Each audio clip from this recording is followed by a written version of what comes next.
Threads इन Android. So basically जब भी हम एक एप्लीकेशन लॉन्च करते हैं उसका एक फर्स्ट थ्रेड एग्जीक्यूट होता है जिसे हम मेन थ्रेड या मेन यूआई थ्रेड भी कहते हैं।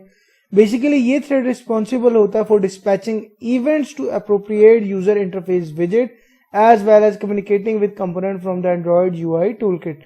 ये रिस्पॉन्सिबल है कि जो भी हमने फर्स्ट स्क्रीन अपने यूजर इंटरफेस के लिए डिजाइन की हुई थी ये उन सब कंपोनेंट्स को ऐप विजेट से गैदर करता है और उन सबको आपस में लिंक करवा कर हमारे सामने एक कंप्लीट यूजर इंटरफेस दिखा रहा होता है, जिस तरह का एक इंटरफेस हम डिजाइन करके आए होते हैं ताकि यूजर को नो हो जाए कि उसने किस तरह की एप्लीकेशन को ओपन किया, उस एप्लीकेशन में क्या क्या फंक्शनलिटीज परफॉर्म हो रही है, तो वो सब उसके मेन थ्रेड पे या मेन यूआई थ्रेड पे नजर आ रहे होते हैं। सो बेसिकली ये काम है एक मेन थ्रेड का। अब आपकी एप्लीकेशन को रिस्पॉन्सिव रखने के लिए it is essential to avoid using the main thread to perform any operation that may end up keeping it block. जब अगर बात करते हैं आपके रिस्पॉन्सिवनेस की तो हमें इस चीज का बहुत ख्याल रखना पड़ेगा कि हमारे मेन थ्रेड से कोई भी ऐसी एक्टिविटी या कोई भी ऐसी सर्विस परफॉर्म ना हो जो हमारी एक्टिविटी को लैग कर दे या हमारी फंक्शनलिटी को लैग कर दे और उसका रिस्पॉन्स टाइम इंक्रीज कर दे एज मच एज जितना हमें रिक्वायर भी नहीं है। कि फॉर एग्जांपल अगर एक एक्टिविटी को 10 सेकंड में रिस्पॉन्ड करना चाहिए था और वो 2 मिनट के या 4 मिनट के बाद भी रिस्पॉन्ड नहीं करी, तो ऐसी कोई भी चीज आपने मेन थ्रेड में हमें नॉर्मली परफॉर्म नहीं करते हम अपने मेन थ्रेड के साथ। तो इस प्रोसीजर को ओवरकम करने के लिए, इस प्रॉब्लम को ओवरकम करने के लिए कि हम इस तरह की फंक्शनलिटीज को कहाँ परफॉर्म करेंगे, हमारा मेन थ्रेड भी इनेबल हो जाए यूजर के व्यू के सामने और हमारी जो फंक्शनैलिटी है वो भी ब्लॉक ना हो, हमारी आपकी रिस्पॉन्सिवनेस भी बरकरार है। तो इसके लिए हम वर्कर थ्रेड्स बना देते हैं जिन्हें हम मेन थ्रेड के अलावा कॉल करवाते हैं और वो बैकग्राउंड में अपनी सर्विस को परफॉर्म करते रहते हैं एज कम्पेयर टू उनका मेन थ्रेड पे कोई भी असर नहीं होता।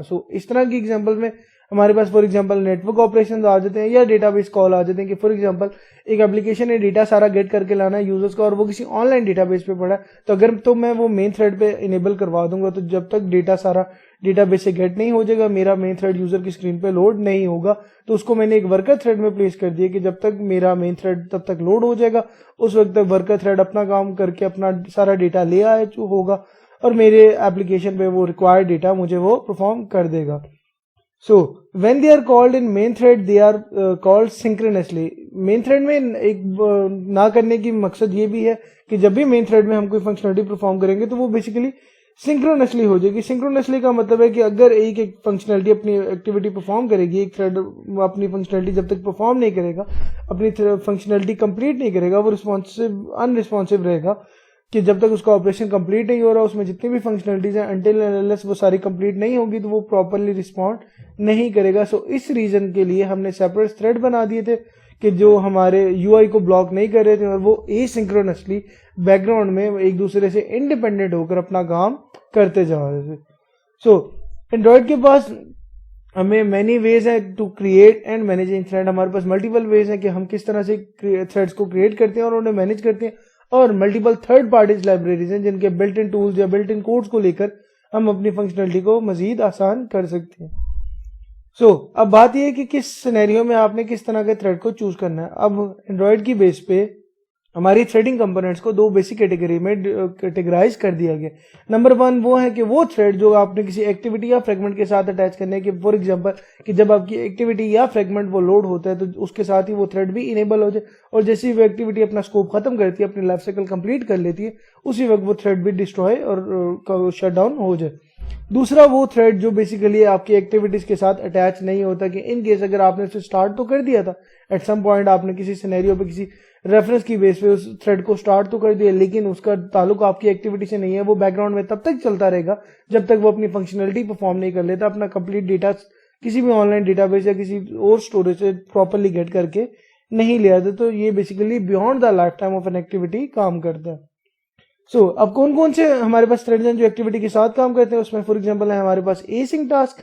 एसिंक टास्क को हम बेसिकली बेसिक सिनेरियो के लिए यूज करते हैं कि जब हमने फॉर एग्जांपल कोई स्मॉल एक्टिविटी, कोई स्मॉल फंक्शनलिटी ऐसी परफॉर्म करवानी हो कि जो फॉर एग्जांपल हम मेन थ्रेड में करवाएंगे तो ऐप के अनरिस्पॉन्सिव होने का हो सकता है मसला, तो इसलिए हम एसिंक टास्क बना दें कि उसमें कुछ शॉर्ट टास्क हम रेफर कर देते हैं जो ऐप की फ्रेगमेंट की लाइफ साइकिल के साथ ही बाउंड होता है कि जैसे ही वो एक्टिविटी या वो लाइफ साइकिल कंप्लीट होगी एक्टिविटी की तो उसी वक्त ये थ्रेड भी डिस्ट्रॉय हो जाएगा। नेक्स्ट है कि ऐसे थ्रेड जो उनको हम अटैच नहीं करते, फॉर एग्जांपल है सर्विसेज, जैसे कि हमारे पास बैकग्राउंड सर्विस है कि अगर हमारा मेन यूआई थ्रेड हो रहा है और उसके बैकएंड पे कोई अगेंस्ट पे कोई डेटाबेस कॉल लगी है तो उतनी देर में वो डेटाबेस से अपना डेटा एक्सेस करता जाएगा अंटिल एंड अनलेस उसे एक्टिविटी के लाइफ साइकिल से कोई भी रिस्पॉन्स नहीं होगा कि इन केस वो अपनी लाइफ साइकिल कंप्लीट कर भी चुकी होगी एक्टिविटी, लेकिन फिर भी सर्विस अपनी फंक्शनलिटी को परफॉर्म कर रही होगी।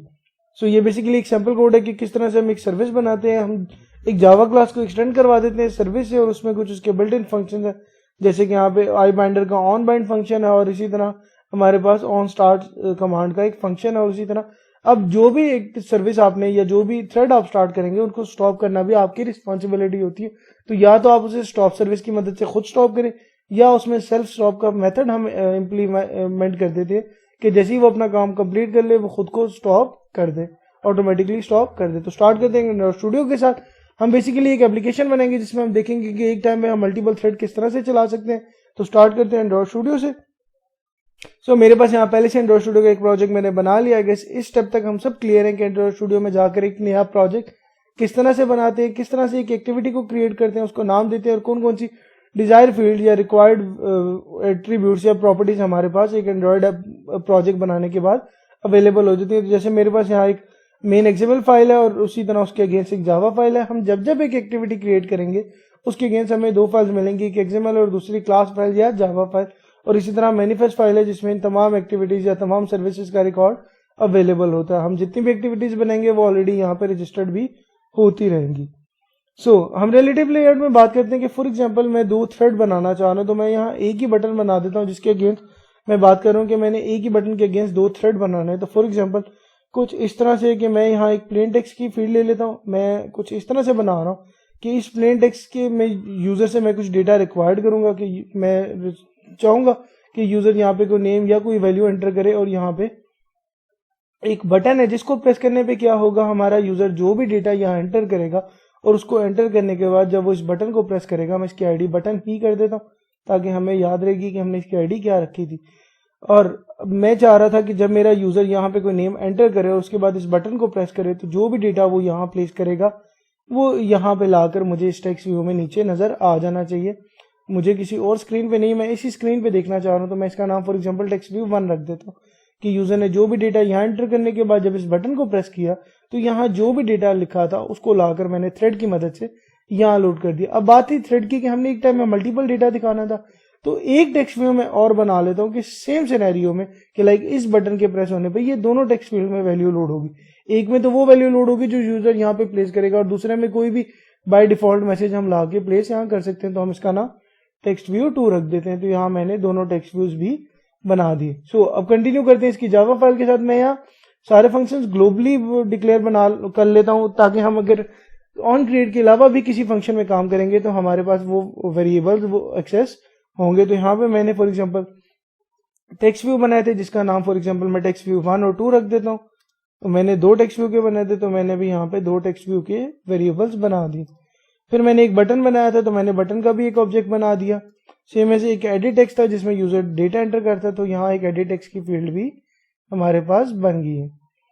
अब यहाँ फर्दर अपने इस ऑन क्रिएट के फंक्शन में जब यहाँ पे हम इन सब डेटा को गेट कर लेते हैं कि फॉर एग्जांपल हम सबसे पहले एडिट टेक्स्ट का डेटा गेट कर लेते हैं कि यूजर डेटा एंटर क्या करेगा क्योंकि वो हमें रिक्वायर है उस टेक्स्ट फील्ड में प्लेस करने के लिए।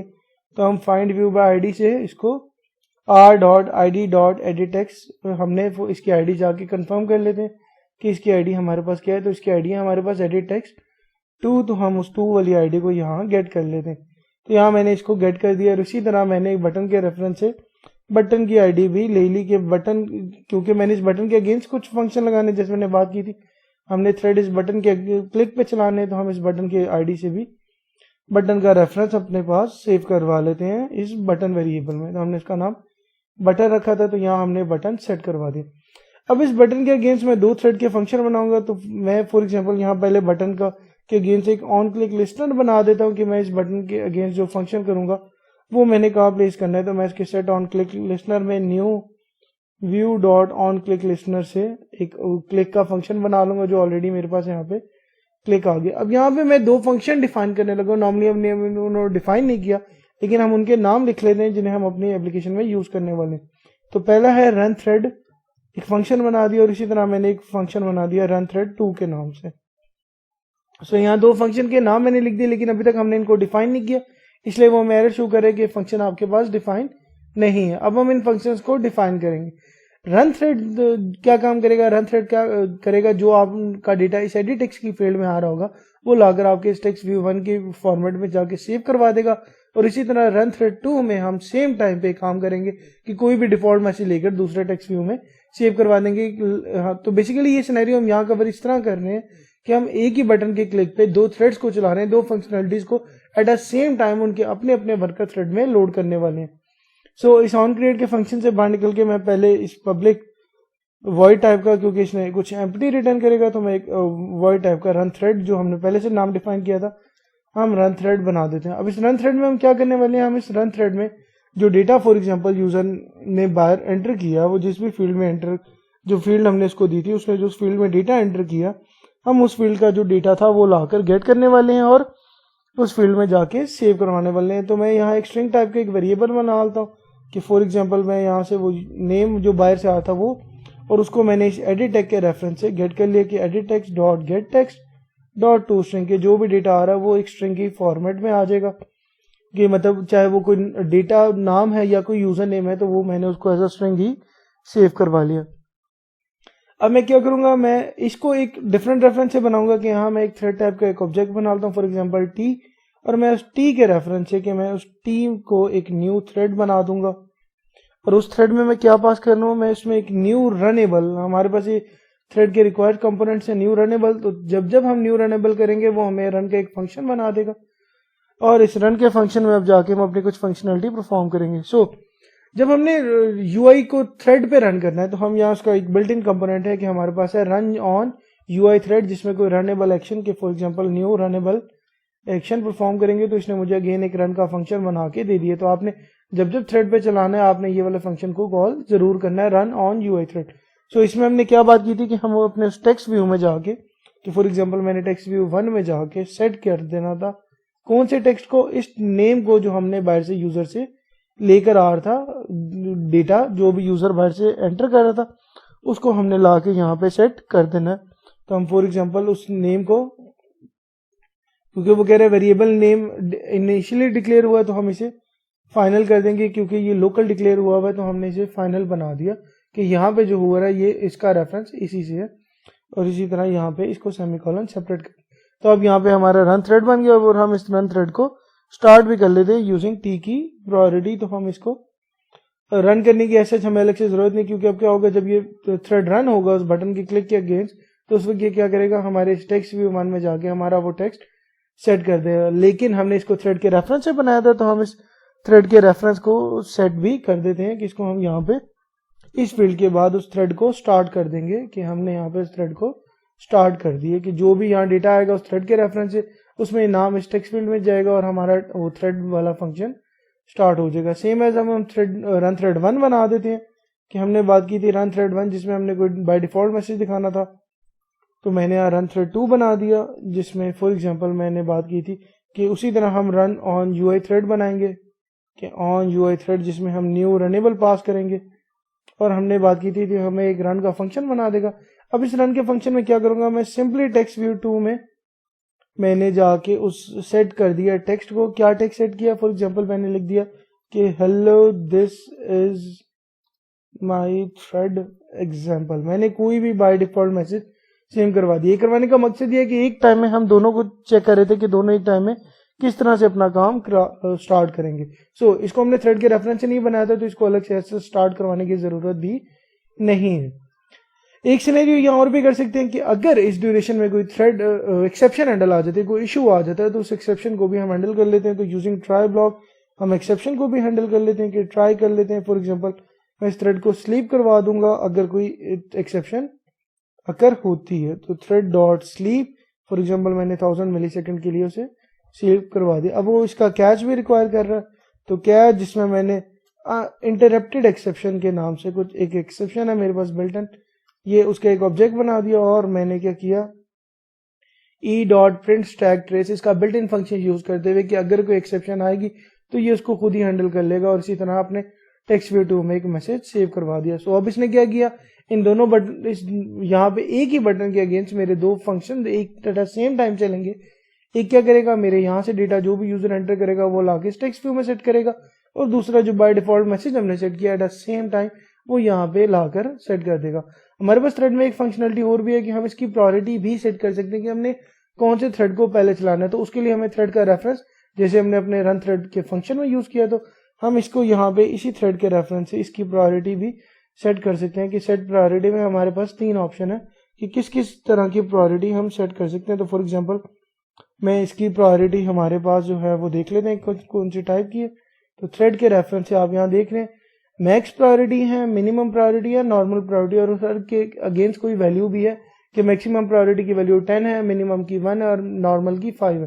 तो मैं इसकी मैक्सिमम प्रायोरिटी कर देता हूँ कि इस थ्रेड की प्रायोरिटी मेरी सबसे ज्यादा है, कोई और थ्रेड बाद में बेशक चले, ये वाला थ्रेड सबसे पहले चलना चाहिए। सो आई गेस इस स्टेप तक हम क्लियर हैं कि हम किस तरह से थ्रेड्स बनाते हैं, थ्रेड्स के लिए कौन से रिक्वायर्ड फंक्शन हमें रिक्वायर है, किस तरह से हम उन्हें यूज करते हुए अपने थ्रेड की फंक्शनलिटी को परफॉर्म करेंगे। तो आज के लिए इतना ही। Thank you so much. अल्लाह हाफिज।